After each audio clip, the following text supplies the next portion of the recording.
Okay, so it's such a pleasure to have the three of you together. I know each of you, of course, individually, and I have to say that it's really exciting for me because today I got to really see all three rehearsals, and I'm very, very excited about what I've seen today and what it's going to propose. Just to give some context in terms of how this started, it actually started from a little message between you and myself, Divya. I was coming to Chennai and I said, I think I must have said something like, "Oh, I'm looking forward to seeing you dance." And you responded, "Oh, I'm not really dancing this season." And it made me really stop and think to myself, what am I doing in terms of really kind of being part of a support system that ensures that dancers like yourself are intelligently supported. And I really use that word intelligently supported in terms of ensuring that your journey, your individual journeys, are really developed so that I will have the privilege of seeing you dance in your 40s, in your 50s, in your 60s. And so that small little moment really allowed for a series of things to happen.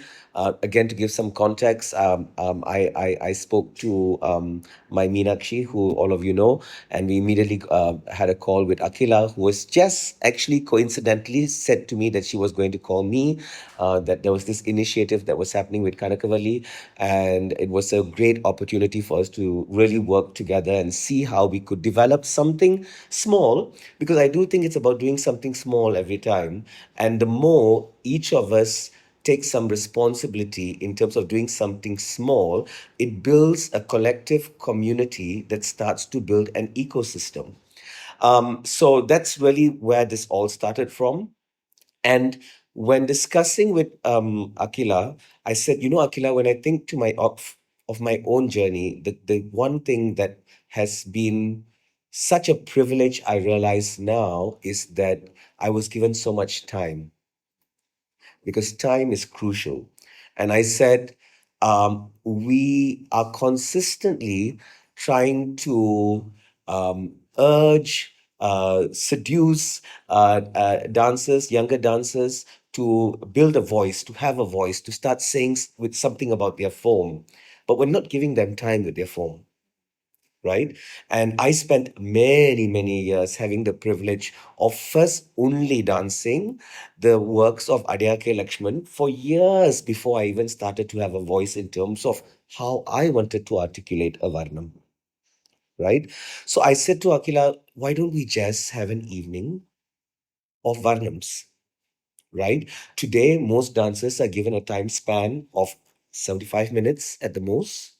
And they're having to, at that stage of where they are, they're having to program a margam within 75 minutes, which doesn't really give them space to immerse themselves at the level of which it will unfold into something personal over a period of time. And of course, Akila was so open, and I'm so happy to explore this idea. So just going one by one, I'll start with you, Divya. How is this experience in terms of, I asked you very specifically to work on the Atatalavanam. I said Atatalavanam, and the premise was Tanja Quartet for all three, right? So we took some time kind of finding the right work. Do you want to talk a bit about that? Yes, Anna. So Atatala Varnam, when you said it immediately, I thought music and musical repertoire. And the question I asked myself was, how am I going to make it a Varnam that just doesn't scream Atatala? Okay, that's interesting. How do I make the music a part of my dance? Especially since we had also spoken about the musical aspect of it.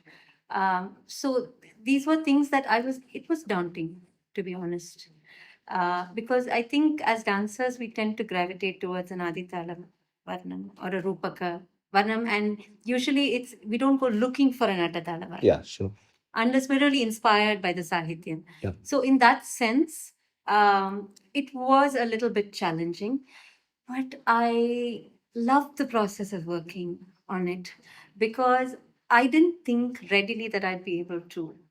And just because of that, I felt like I gave in to the vulnerability of that.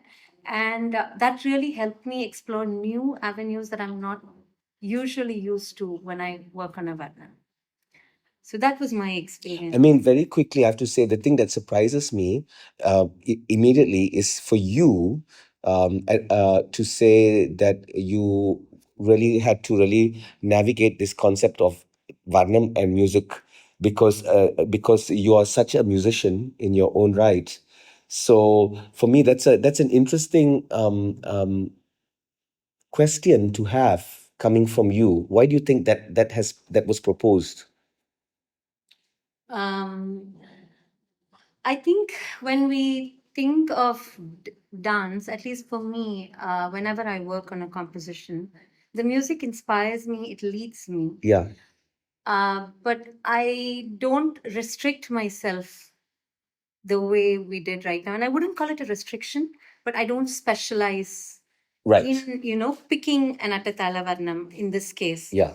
Or a Tanjavur quartet Varnam. Right. But I felt like, and honestly, Anna, the very beginning, it did feel like a restriction. Right.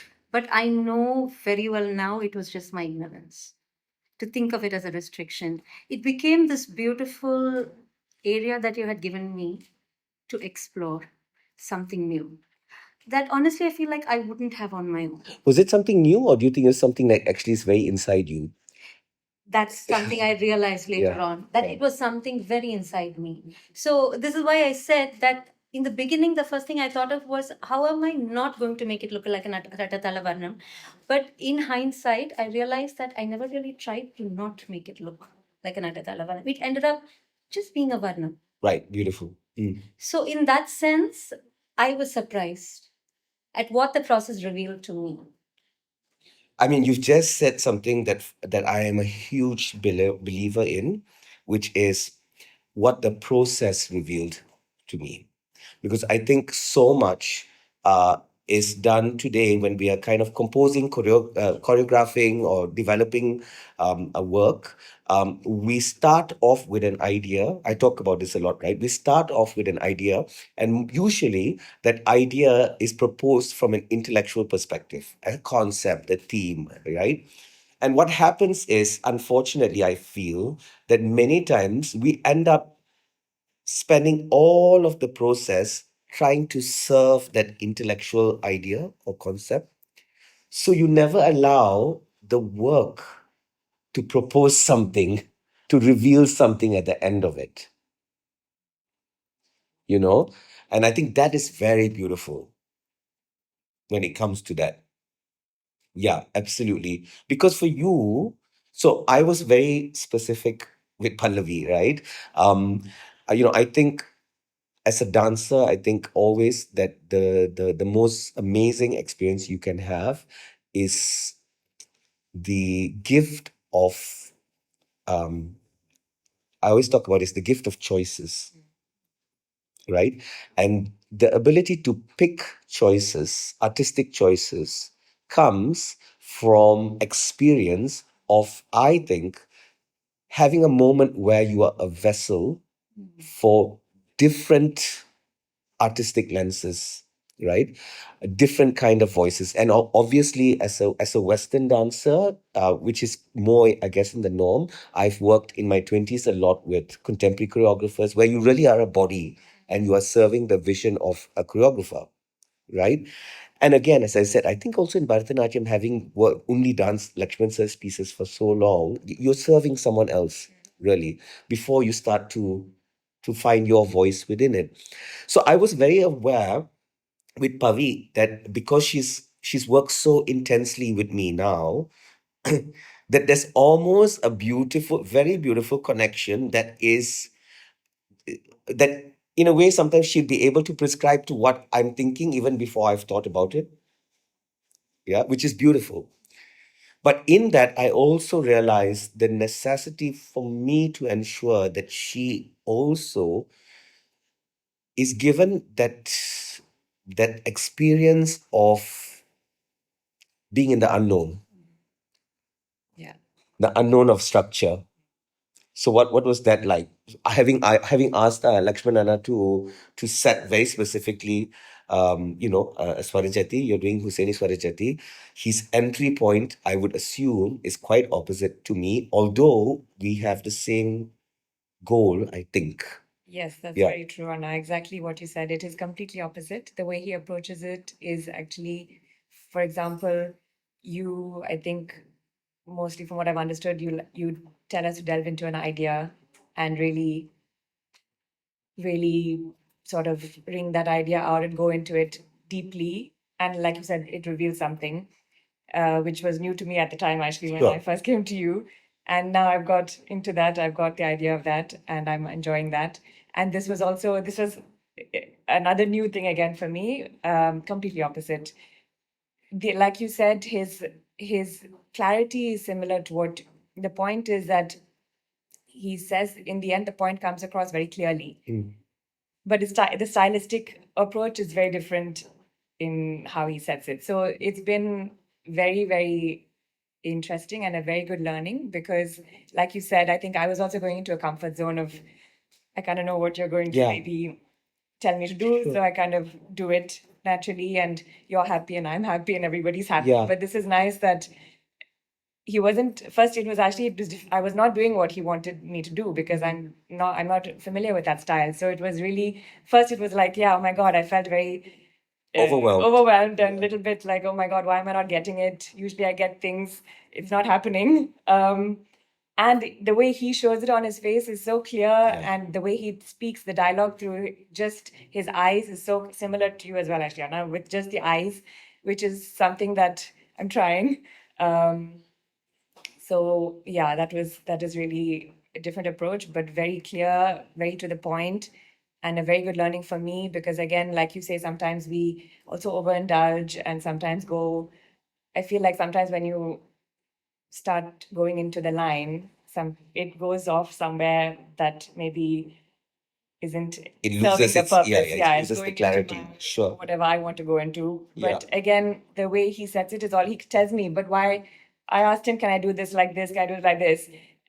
And its reasoning is very clear, but that's not coming back to this Thai. That's not saying what you're trying to say to him. Yeah. It's nice, but Yeah. it's going off topic kind of thing. So all that is very interesting. I mean, I think what's very beautiful is that there's this sense of almost an external eye that's making you accountable Exactly. all the time, All the time, yeah. which is very beautiful. And sometimes uh, we can underestimate how difficult this is. Yeah.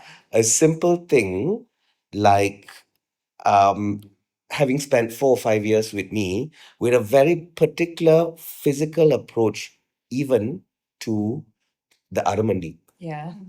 right? That I've always been saying opposition, opposition, work up. And suddenly, like this, you're working with someone who's telling you to drop your weight down. It's literally like getting a singer to approach hitting a note completely differently after. And I think that is an amazing it's an amazing challenge to have. And like you said, it gives me the choice now when I do set something, which one I have more to play with, I suppose. What comes to me naturally, what you've told me, what Lakshmana has told me, and of course previously Yeah, teachers as well. yeah. So, yeah. And Lakshman was a very interesting choice for me because um, um, I really wanted you to work with someone who I was inspired by, who I am inspired by.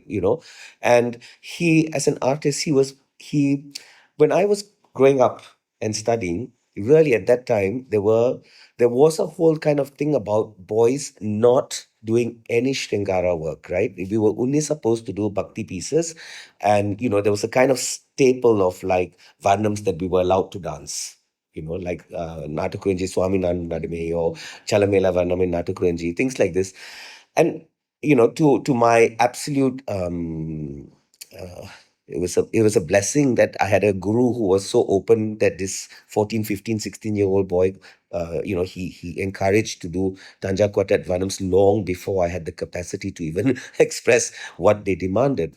But it was an interesting time because for me, I remember only three people, male dancers, who were really amazing artists in this element of Shringara, which was Maharaji, Kelu Babu, and Chandruana. Chandruana was living in Baroda at that time, so you'd hardly see him. When he only came down, I got to see him. So it was mostly Kelu Babu or Maharaji.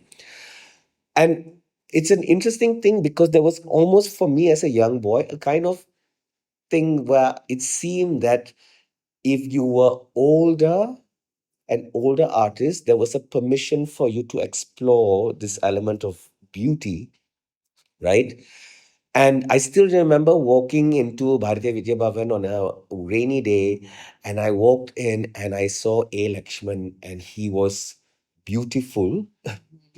He was so beautiful. I remember the smile and the eyes, and I had never seen. Still, for me today, it's one of the most profound interpretations of Kuriyadu Nandana that I've ever seen.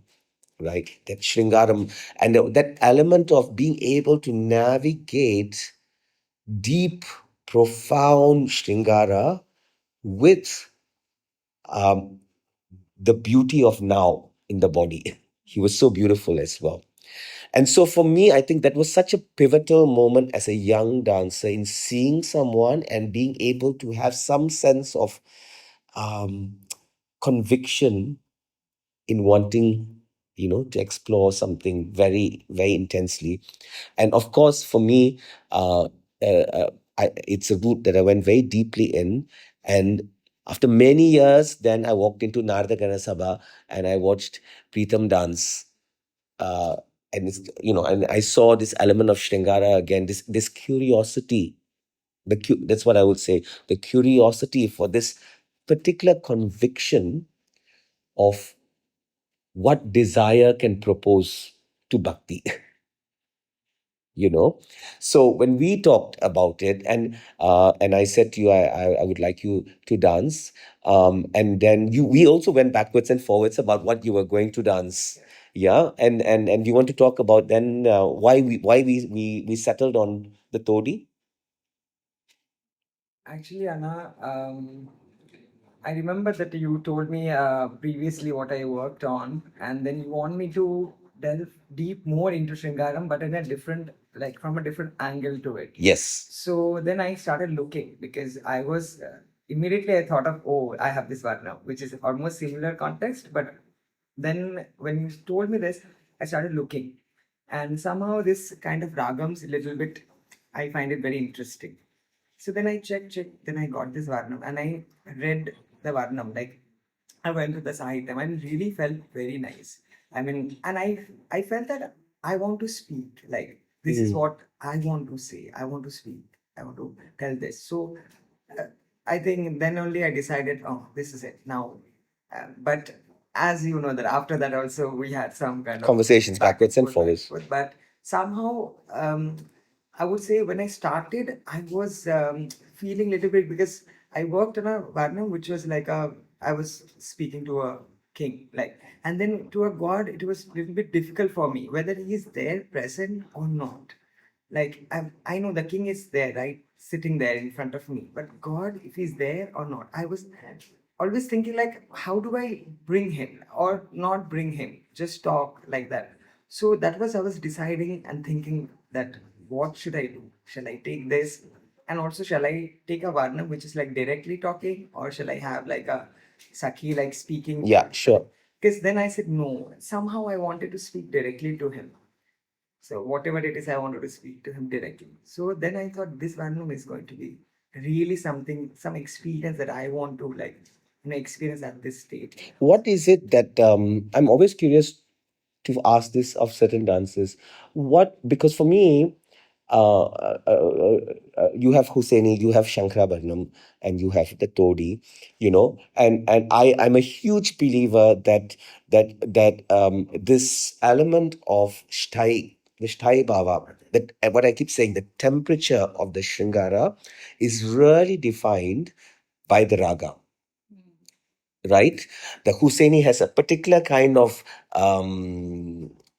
seduction to it, the majesty of Shankara, the majestic romance of Shankara Varnam, right? And Todi, it's a bit for me like when I do a Mohamana, like a Bhairavi, there's something about the austerity of that raga that ironically makes this element of love even more heightened. It's more erotic actually is the word. What does that raga do for you? That's what, as you said, I felt like more I am like I did Bhairavi, I attempted now Tori. I feel from Bhairavi to Tori, there's a big shift Tell me. to it. So, like, it is more, I feel I'm going more into it, and it somehow, I don't know, it somehow made me feel like it's like engulfing me in that, like it's just taking me more into deeper. And while I was experiencing the Shringaram, and then I found that the Naika is also like Virod Khankita, like she is also like at the same time she wants to unite, and but she's also like a strong woman, but she also like leaving it sometime, like so that kind of surrendering, I find it like in this raga particularly, I found like I You just can surrender. yeah. How much, when you do Shringara work, how much of it do you feel is Anayika and how much of it do you feel is Preetham? I think it's all Preetham and not the Naika. So I just feel it's me. I don't see Naika, or even when I dance, I don't feel like I'm a male body. I just feel I'm just like a water, whatever you put, like I just take the shit. So if you ask me, then I am saying this is not the Naika. Yeah, that's beautiful. Yeah, Divya, you when it comes to we've just talked about something like that Todi, right? Can you talk to me a bit about actually as a musician, because I do think the experience is different, right? When you take a Varnam like in Shankara Varnam, right? What does the raga propose to you? So, Anna, I am actually a self taught musician. Yeah. So, my response to music and the arrangement of notes has always been very instinctive and emotional. It has very rarely been from the technical Yeah.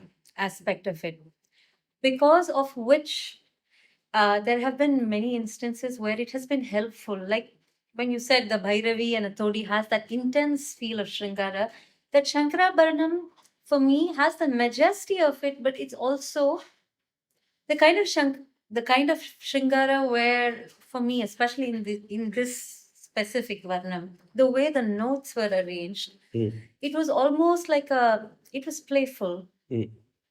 And playful doesn't mean it's not intense. Yeah, okay. Beautiful.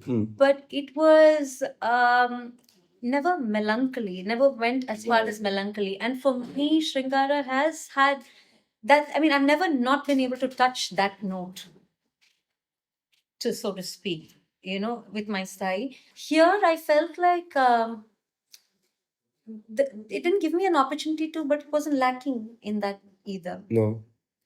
And so that was one thing that really was quite an experience for me with this one. And I think there's something about, and because I think the world has changed in the sense, I think there is a tremendous respect and value actually today for artists who are self-taught, especially music wise, because we've understood the power that those artists have in terms of intuition and the ability to feel and to prescribe and trust that feeling element, which is absolutely integral actually, and can get lost with kind of academic rigor sometimes. Pavi, for you, the Swarajati, I think proposes a very again quite challenging layer of interpretation than what is natural to you, I would say. Talk a bit about that. It's the first time I'm doing this Naika. How separate you feel she is because of that? She's so separate that accidentally I'm so scared that I'm going into myself any second. If I sort of lose it, I feel like I'm going into my Pallavi. Which Like is you what? said. And what does that propose? Because that's quite interesting. You have kind of two Yeah. opposing one, and there's no right or wrong, but it's like, like some actors really say that they love acting because they can become someone Yes. else, and some people say they love acting because they find that, so what does that do to you? It's interesting. I was thinking the same. I was trying to bring out my inner Divaness. divaness. Yeah. I was trying to do the whole method acting thing and sort of walk around the house in a very I am, I don't need your assurance. I know my worth kind of feeling. Um, yeah, it's interesting. I feel like Pritam said, I also enjoy. I don't know what the approach, whether it's right or wrong, but I think you also tell us all the time to sort of find that character in yourself and bring your experience into it, which I find very helpful, and I enjoy that because then I really connect to the character, and it's not some other character that I'm playing. So I'm trying to find myself in this. I'm using past relationships and experiences to feel that not the whole relationship, but that every relationship has times where you felt like a certain way. Yeah. That is not necessarily you always. So Yeah. that is what I'm trying to tap But into. it's interesting, as a triple bill, let's say it is, right? That you have three elements, which is one is really the element of construction Yeah. as a performance. One is the element of sitting and being in the Shankaravarnam, and then the last is really an element of deconstruction, of removing.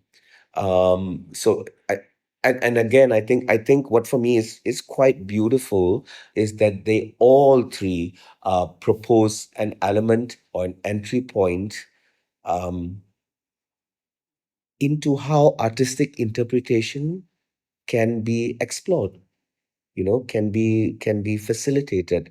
And today, when I was watching, what really struck me was, for someone who is so familiar with the form, who has done danced Varnams for years and years and years and years, I was so taken by and excited by the fact that I still could see this multiplicity in ways of entering the Varnam and the multiplicity of what it can propose, at the end of it. So that's like super exciting for me. Super exciting for me. I think the question I would have is, has this um curation in some way given you, or maybe it's too early to, you can say it's too early, but has it given you something in terms of staying with you artistically beyond the performance? I would say yes, Anya. Because, like I said in the very beginning, I had already decided from the perspective of having loved and listened to so much music that I wouldn't readily choose an Atatala Varman. And now that has just dropped off because I feel like in the process of working on something that I thought I wouldn't be able to do, I realized that it's not about what I think I can or cannot do, but what it reveals to me. What to let the music lead me. And in that sense, I feel very fulfilled. So I take that away from all of this. Oh, that's nice. Pritam? Firstly, I will say that when you propose that it should be an hour-long Varnam, I don't think I've ever got the time to present an hour-long Varnam. But it was also, as Divyaka said, that like Atatalam, it was like, I was thinking, how do I make it 1 hour? What elements do I add? What kind of sancharis I should add? Because I have to literally stretch it. I have to make it 1 hour. But when I started working, actually, one particular line or one word opened up, like, given me so many ways and avenues to just explore that. And I had many ideas. Then I started thinking, like, oh, I mean, is it also like possible I could have so many ideas just for one, and then literally you could stretch and spend so, and without even thinking of the time, it's just the thoughts, you can stretch and do so much with just one. I think one Pallavi line, I think you can just make it an hour. You don't really need to have whole Varnam. So it has kind of given me the freedom and the, that opportunity to explore and to not to think about the time. When, frankly speaking, when I started working, I knew this much I'm doing. I don't know how long it is or how short. Yeah. Then I saw, oh, it is some 70 minutes. As I was surprised. Like, it surprised me that I could do 70 minutes like this and I could think of this much. So this opportunity, I would say that have like it enabled me to think and to really like delve deep into each of the words, lines, and everything. So in a way, this is for me, it's a fantastic opportunity. How much have you fallen in love with Varnam? I think anyway, from the day I started my first Varnam with you, I fell in love with Varnam a lot more from that day itself. Um, Now, even more as I experience more variety of Naikas, I think I don't know what I'm going to do now. I need to start thinking of other avenues as well besides Varnam, because I just love this Varnam concept so much. Now I don't even want to do Abhinaya pieces. I'm like, I'll just do the Varnam and then I leave. mean, it's interesting because we talk about, I'm so aware of how much we talk and sometimes how little we articulate actually what we say. So we so often kind of make these kind of very grand statements of the importance of Varnam and where the Varnam sits in terms of Bharatanatyam and etc. etc. etc. But how much do we give it its space to allow us to surrender to what it offers us. And it's just a question in my head that I've been having recently, is that I think in the kind of global culture that we all sit in today, we are all so consumed by the pressure of